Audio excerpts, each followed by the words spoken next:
very good afternoon. You're watching the midday news on Rajya Sabha television, where we get you the biggest developing news stories at the top of one. My name is Aishwarya and these are the headlines. B.S. Yeddyurappa, elected BJP Legislative Party leader in Karnataka, meets governor, says he will wait for invite to form the government. BJP reiterates it has the mandate and won't allow Congress to make a backdoor entry into power.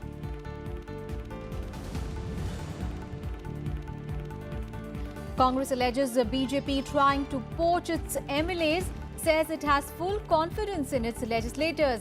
JDS Legislator Party chooses H.D. Kumaraswamy as its leader, reiterates no question of a changing decision to join hands with Congress.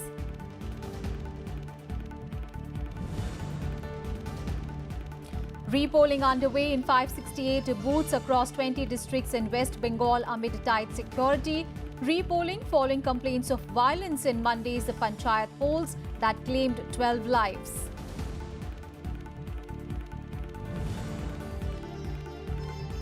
Four officials of Uttar Pradesh State Bridge Corporation Limited suspended after under-construction flyover in Varanasi collapses, killing 18. Committee set up to probe incident begins inquiry.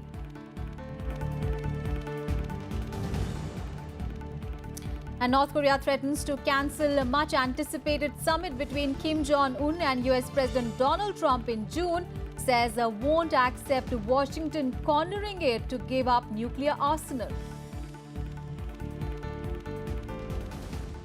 First up, all the news from Karnataka, where after the hung assembly verdict, the big suspense is on who will form the next government in the state.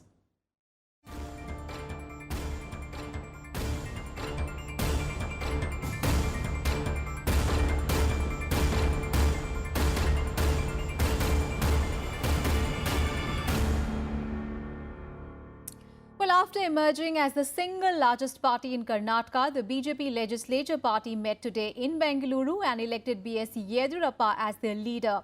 Yeddyurappa then met the governor to stake a claim to form the government. He took along with him Karnataka Pragyavantha Janata Party MLA R. Shankar. He said that he will wait for the governor's response and that he has full confidence that he will be invited to take oath.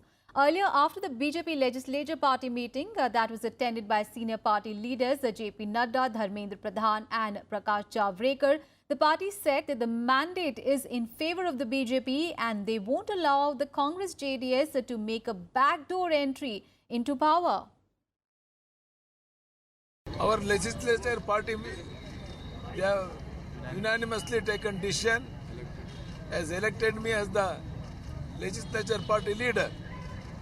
I have just handed over that copy to the governor and I requested him as early as possible to allow me to take oath as Chief Minister of Karnataka. He told me he is going to take appropriate decision as early as possible. We have got 100% confidence that he is going to take a decision immediately. You have seen how they were fighting each other since last 6 months, Congress and JDS.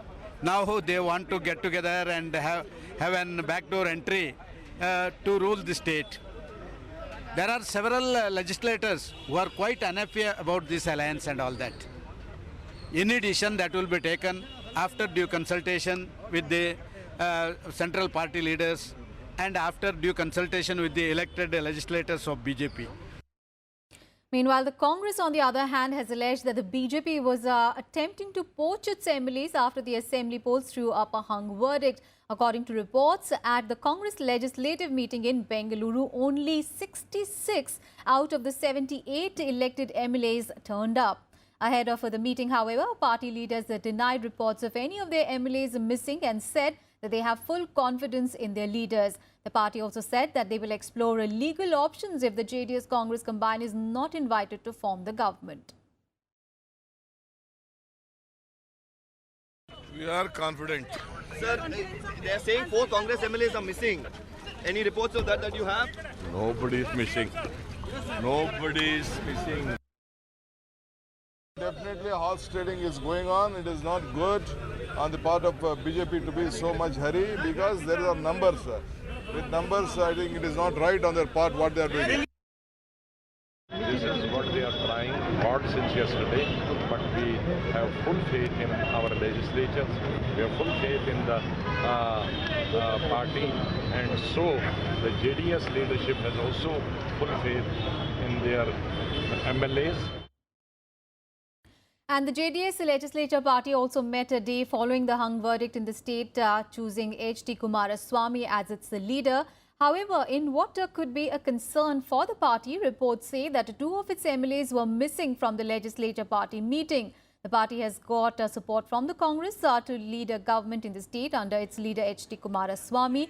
Kumaraswamy reiterated that the party has decided to go with the Congress and the democracy has to be retained, maintained and upheld. So whatever this political party as opposition now is trying to do is not right. First time, High Command take the decision. I will 100% High Command decision. I will accept. Has the BJP approached you? I don't know. No BJP approach. And this is what experts have to say about the current situation in Karnataka. Let's listen in to Soli Sorabji. Interesting and intriguing situation. The thing is this, as far as I can see the constitutional position, the governor has to invite the leader of the single largest party to form the government, and with the condition that he should prove his majority on the floor of the House, not the grounds of the Rajya, on the floor of the House. Within a short time, 7 days or 10 days, because more time is given than horse trading takes place. If he fails to do so, then the leader of the coalition party is the next person to be invited. But that will arise if the first contingency doesn't materialize. But suppose if the coalition party also doesn't fail to form a government, then I'm afraid then the only option is president's rule, which should be avoided as far as possible. All right, my colleague Panchanan Mishra is now joining us live from Bengaluru. He's tracking all those developments there very, very closely. Panchanan, you know, a day after this state delivered a hung verdict, we are seeing all the parties, the BJP, Congress and the JDS also pacing up to the race to Vidhan Sabha. We understand that B.S. Yeddyurappa has already met the governor to stake a claim to form the government, and now Congress and the JDS are also going to meet the governor later. What more can you tell us?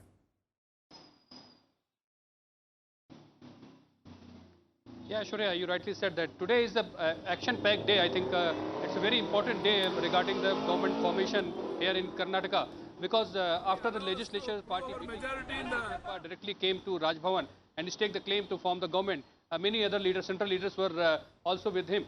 And BJP is looking very confident that they are going to form the government in Karnataka.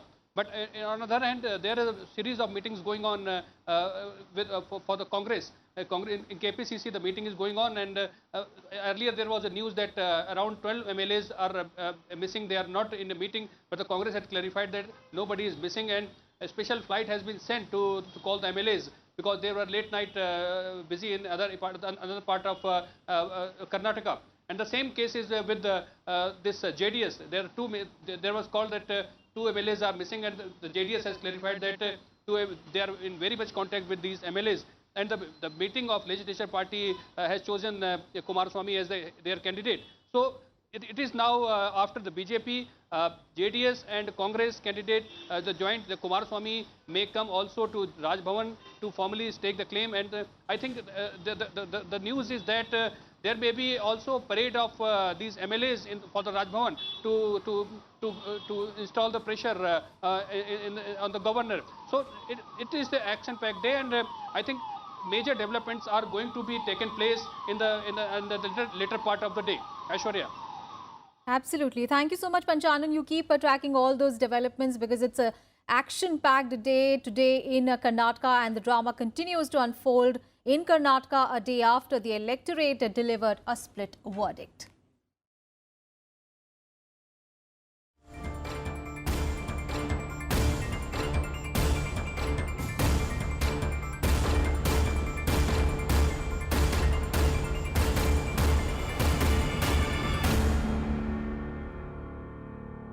Let's get to some other news now. 2 days after violence during the West Bengal Panchayat elections claimed 12 lives in the state, repolling is on at 568 booths in 20 districts of the state. Now, there were unruly scenes reported from one of the booths in Uttar Dinajpur, which is the district with the most number of booths going to repoll. Rapid Action Force and police baton charged on people in Uttar Dinajpur district, and this as a crowd control measure after the people agitated when the voting process started late in one of the polling booths. West Bengal State Election Commission, remember, ordered repolling on Tuesday following demands by the opposition parties. The SEC decision comes after the post-poll scrutiny of reports of political violence that marred the polling across the state, and the counting of votes will be held on 17th of May. And in midday news, we'll take a very short break. We'll be back with more news. Stay tuned.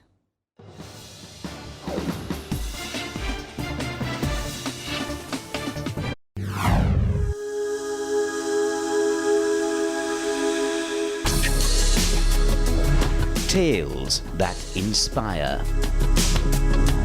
Stories of social change. A salute to diversity. Promoting public discourse.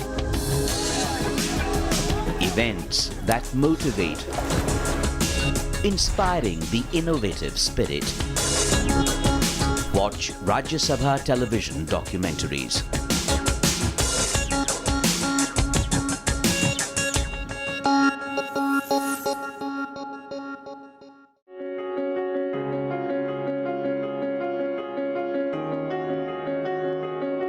सरकार जो अभी नीतियाँ कर रही है बहुत बढ़िया कर रही है। उन नीतियों से छोटे छोटे बिजनेसमैनों को काफ़ी फायदा भी हो रहा है। एक जवान की पेंशन डबल से भी ज़्यादा हो गई। हमारे पेमेंट 10 गुना बढ़ गया। आज हम जहाँ चाहें विदेश तक घूमने जा सकते हैं, कोई दिक्कत नहीं होती। There was this one particular scheme which I really liked, which was New Gen Innovation and Entrepreneur Development Scheme. This scheme focus on health sector unlike any other scheme. आप किसी को आसान तरीके से किसी भी फैमिली मेंबर्स को, friends को आप पैसे ट्रांसफर कर सकते हैं। फसल बीमा योजना जो है सरकार बहुत ईमानदारी से लागू कर रही है। ये तो बढ़िया चीज़ है जी। जो खेतों में बीमारी आ जा, कीड़े काटे लाग जा, इनमें नुकसान हुआ है तो सरकार इनका मुआवजा दे दे है जी। उन्हें बहुत बढ़िया काम किया है जी मंडी के वास्ते। जो ऑनलाइन किया काम, फसल ज़्यादा हुई, आमदनी ज़्यादा हुई। फिक्स प्राइस होने से तो हमें पूरा रेट मिलता है जी। जो सोयल हेल्थ कार्ड योजना हमारे लिए बहुत फायदेमंद हुई है। पहला फायदा ये है कि इसमें हम तो एक तो हमारा अनावश्यक जो खर्चा था वो बच गया है। मुनाफा है, मुनाफा इससे हमारा। उस सोयल हेल्थ कार्ड से ही पता चलता है। वैसे तो फसल में कुछ भी गिरते रहो अंधाधुंध, उसमें से कोई लाभ नहीं होने वाला। A look at the key interventions of the Modi government as it completes 4 years. Watch our special series 4 years of Modi government only on Rajya Sabha television.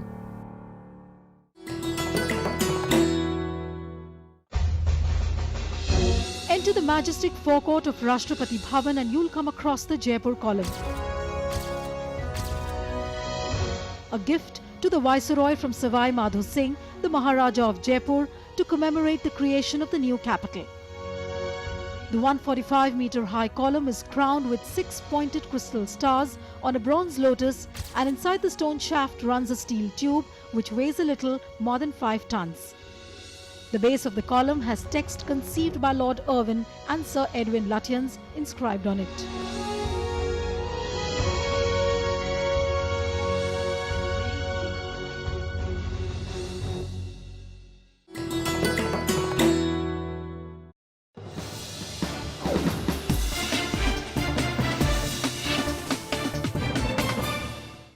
Welcome back after the break, and news from UP's Varanasi now, where as many as 18 people were killed and dozens were injured when an under-construction flyover collapsed on Tuesday, crushing vehicles and passengers. The probe committee set up by the UP government has begun inquiry into the incident. At least 18 people were killed and several trapped under rubble after part of an under-construction flyover collapsed near the Varanasi Cant railway station on Tuesday. Many of the victims are reported to be labourers who were working on the flyover. Several cranes had been sent to lift the pillars which collapsed, bringing a huge slab of concrete down, crushing cars and a local bus under it. A team of National Disaster Response Force was rushed to the spot for rescue operations. मैं घटनास्थल से करीब 50 metre दूरी पे था। अचानक धड़ाम से आवाज हुई, चारों तरफ चीत्कार शुरू हो गए। करीब आधा दर्जन से ज्यादा गाड़ियां उस पिलर के नीचे दब गई जो है। बुरी तरह से लोग मर गए, सारे लोग चारों तरफ हाहाकार मचा हुआ है। The chief project manager and 3 others of the state-run corporation involved in the construction of the bridge were suspended. Uttar Pradesh Chief Minister Yogi Adityanath, who visited the injured, announced a 3-member committee to probe the incident and asked its report within 48 hours. He also announced financial assistance to the next of kin of those killed and injured. मैं इस घटना पर उन सभी पीड़ितों के प्रति दुख व्यक्त करता हूं जिन्होंने अपने परिजनों को खोया है। उन सब के प्रति हमारी संवेदना है। राज्य सरकार की तरफ से मृतक परिजनों को 5 लाख रुपए की सहायता और जो वहां पर गंभीर रूप से घायल हुए हैं उनको 2 लाख रुपए की सहायता के लिए हमने आदेश किया है। Prime Minister Narendra Modi, who represents Varanasi in the Lok Sabha, expressed grief over the deaths, saying that he had spoken to the officials to ensure all possible support to those affected. मन पर ये भारी बोझ और बहुत स्वाभाविक है कि हिंदुस्तान के किसी भी कोने में इस प्रकार का हादसा बेचैन बना देता है। जिन परिवारों ने अपने स्वजन खोए हैं उनके प्रति मैं अपनी संवेदना प्रकट करता हूं और मुख्यमंत्री जी को भी मैंने कहा है कि भारत सरकार की तरफ से तत्काल जो भी मदद की आवश्यकता है हम पहुंचा रहे हैं। President Ramnath Kovind, Vice President M. Venkaiah Naidu, Governor Ram Naik and Union Home Minister Rajnath Singh also condoled the deaths. Bureau Report, Rajya Sabha TV. And tragedy in Andhra Pradesh as well, because several people were feared drowned when a boat carrying about 40 people capsized in Godavari on Tuesday. Chief Minister N. Chandrababu Naidu has directed the district collector to deploy a special team for rescue operations. A Dornier aircraft with the National Disaster Response Force personnel has been pressed into service. Until now, 17 people have been rescued while 23 are still missing. According to police, the boat sailed from Devi Patnam to reach Konda Modalu at 3:30 p.m. on Tuesday.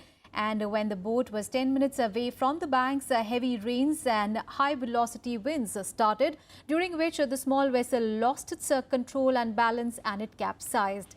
Prime Minister Narendra Modi has expressed his anguish over the incident and he has extended his condolences to the families of the victims. The board of a state-owned Allahabad Bank has divested its MD and CEO Usha Ananta Subramanian of all powers following a directive from the Finance Ministry after she was named in the CBI's charge sheet in the PNB fraud case. Ananta Subramanian was the CMD of the Punjab National Bank till May 2017. On Monday, the Finance Ministry had asked the boards of Allahabad Bank and the PNB to take action against Ananta Subramanian and 2 executive directors of the PNB. The CBI had named Ananta Subramanian in a charge sheet in connection with the 14,000 crore rupees Punjab National Bank fraud case. And the Minister of State for External Affairs, V.K. Singh, is in North Korea at the moment. He is expected to meet leaders there. So this is the highest level ministerial visit from New Delhi to North Korea in about 2 decades, because V.K. Singh is currently in Pyongyang. Let's go across to my colleague Akhilesh Suman for more on this. Akhilesh, this is the highest level ministerial visit from India to North Korea in 2 decades. So tell us the significance of this visit, especially in the context of the recent developments that we are seeing in North Korea. Yesterday, North Korea also cast a shadow over the forthcoming summit meeting with the US President Donald Trump. and now our minister is there in that country. What is the significance? Yeah, actually, this visit is happening at the request of North Korean government itself, because they had been telling for a long time. Actually, the last foreign minister of North Korea had come to India in 2015, and since then they were requesting that Indians should have a visit to North Korea, but we were not finding an opportune moment so that we can visit North Korea. But now when the talks of reconciliation between South Korea and North Korea is going on, and also US is also going to talk to the North Korean president, so it was an opportune moment that India had decided, yes, we should also send our minister, and then it happened. And you know that one of the major things that India is also trying to get, that North Korean peninsula should be free of nuclear weapons. And you know that the North Korea also had been instrumental in empowering Pakistan of nuclear weapons and missile technology. So it was also our grudge, all the time grudge, that yes, the North Korea should refrain from this. And I think that now that North Korean leadership is showing intent to destroy their nuclear facilities, I think India is really feeling that yes, this is an opportune moment so that North Koreans should be enabled in some areas like in food security. India has providing food security to North Koreans for some time on the basis of their demand. So this is the time when countries like us should engage with North Koreans, and India is trying to persuade North Korea to refrain from all those activities that was detrimental to their engagement with the world, and also that India may pledge some help to North Koreans as far as the food is concerned. So I think that this visit is a path-breaking visit, so that you remember that when Rex Tillerson, the then Minister of State of America, when he came here and he talked for our external affairs minister, they were of the opinion that yes, India should keep the embassy there, because Americans wanted that India should not keep the embassy. Then Sushma told him that you need some certain countries to have embassy in North Korea, so that at the time of crisis we can engage, and Americans agreed to it. So now I think this result is showing, and I think that India is going to play some role in peace in Korean Peninsula. Aishwarya. All right. Thank you so much, Akhilesh, for all those updates there. So MOS External Affairs VK Singh is in North Korea, is going to hold talks with the top leadership there. But even as this is happening, North Korea has cancelled today's high-level talks with South Korea, and this over its joint military exercises with the United States. The North's official KCNA news agency said that US South Korean Max Thunder air combat drills were against the trend of warming North-South ties and were a provocation, and that Pyongyang had no choice but to suspend the talks. Well, today's North-South meeting was due to focus on plans to implement a declaration that emerged from the 27th of April Inter-Korea Summit, including promises to formally end the Korean War and pursue complete denuclearization. North Korea also threatened to cancel the much-anticipated summit between Kim Jong-un and US President Donald Trump scheduled for next month, saying that it will not be cornered by the US to give up its nuclear arsenal. We are operating under the idea and the notion that the president's meeting is going forward with Chairman Kim next month. And if this meeting doesn't happen, will you that's still a hypothetical. go forward? That's a hypothetical. You know, look, this news just came out. I can't verify it just yet. It's very early on in the process, but we're planning ahead for our meetings.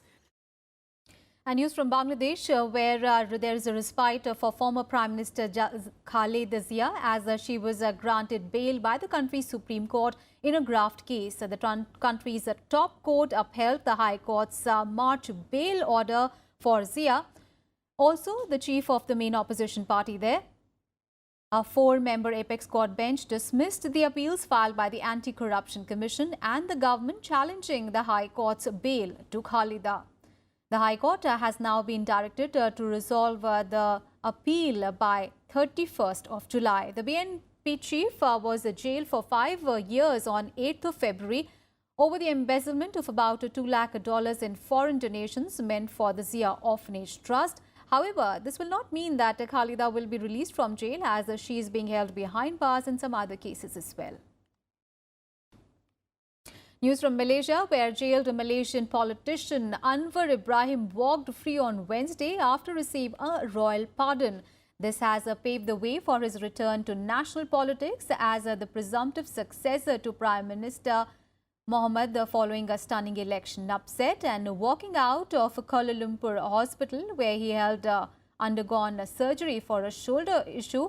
Anwar smiled and he waved at his supporters. He is expected to address the public later, followed by a political rally in the evening. The 70-year-old was convicted of a sodomy that saw him jailed for the past 3 years.